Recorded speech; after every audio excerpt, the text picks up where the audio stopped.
والفجر فجر کی قسم، وليال عشر اور 10 راتوں کی، والشفع والوتر اور جفت اور طاق کی، والليل إذا يسر اور رات کی جب جانے لگے۔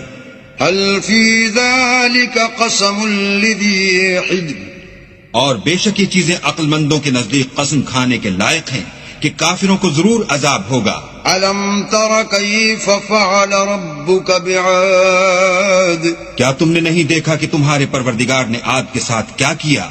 إرم ذات العماد جو ارم کہلاتے تھے، اتنے دراز قد، التي لم يخلق مثلها في البلاد کہ تمام ملک میں ایسے پیدا نہیں ہوئے تھے۔ وثمود الذين جابوا الصخر بالواد اور سمود کے ساتھ کیا کیا جو وادی قرا میں پتھر تراشتے اور گھر بناتے